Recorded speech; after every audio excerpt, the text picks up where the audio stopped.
Aujourd'hui, il fait gris et sombre, et j'ai besoin de quelque chose pour réchauffer mon âme, et donc je vais préparer une carbonara. Avant de s'attaquer à un tel monument de la cuisine romaine, il convient de se mettre en condition. On est en condition.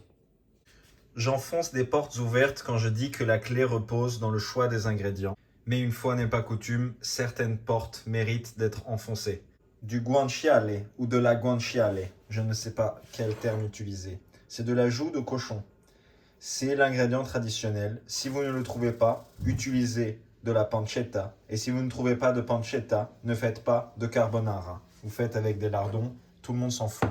Ici, du pecorino romano, qui est indiqué comme étant authentique grâce à ce label ou cet autocollant ou cette chose noire sur son bord. Ensuite, je vais avoir besoin d'œufs.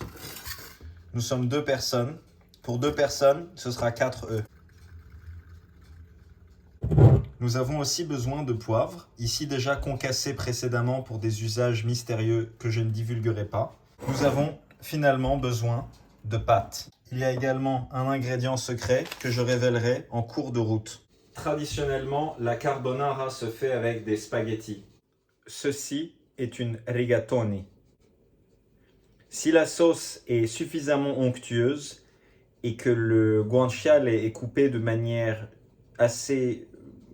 judicieuse, il se trouve des bouchées où la sauce rentre dans le canal tubulaire de cette pâte et en même temps on récupère un peu de guanciale pour faire des bouchées parfaites.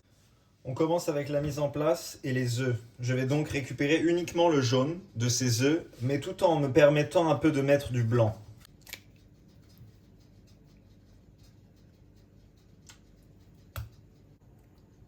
Ça part pour la découpe de la guanciale.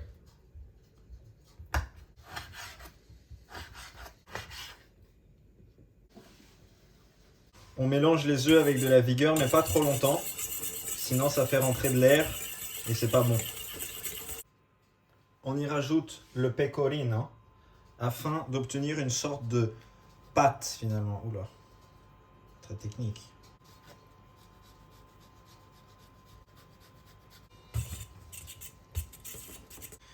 J'en mets un peu plus parce qu'on pourra toujours délier avec l'eau des pâtes. Je ne m'arrête pas en si bon chemin et je révèle l'ingrédient secret du parmesan. Le parmesan a une propriété qui va nous être très utile, c'est qu'il est très salé. Il n'y a pas de sel dans cette recette, sauf dans l'eau des pâtes. Et il va en plus nous donner cette profondeur de goût umami que nous cherchons tant. On rajoute une bonne quantité de poivre.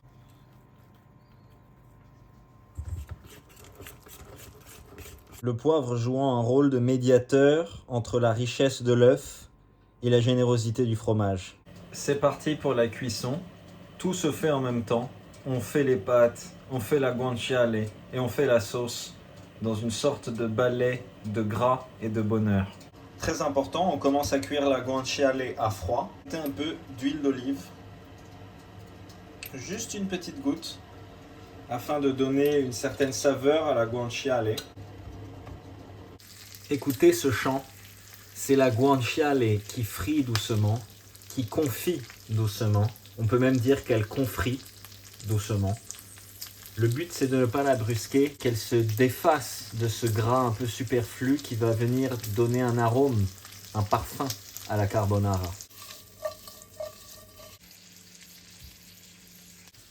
Pendant que la guanciale termine de confire, je vais mettre les pâtes à bouillir.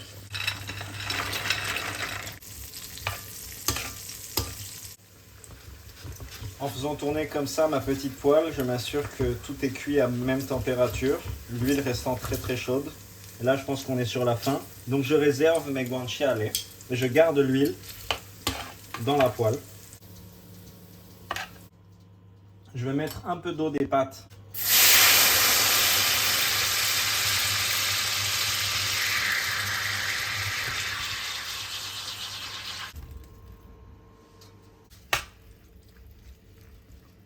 La poêle a un peu refroidi.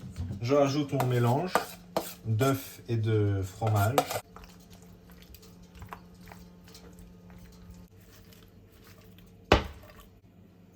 Je rajoute la guanciale.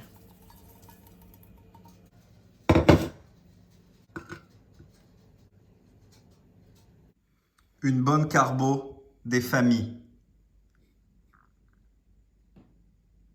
Alors, elle est comment cette carbo? Oh. Elle est comme ça.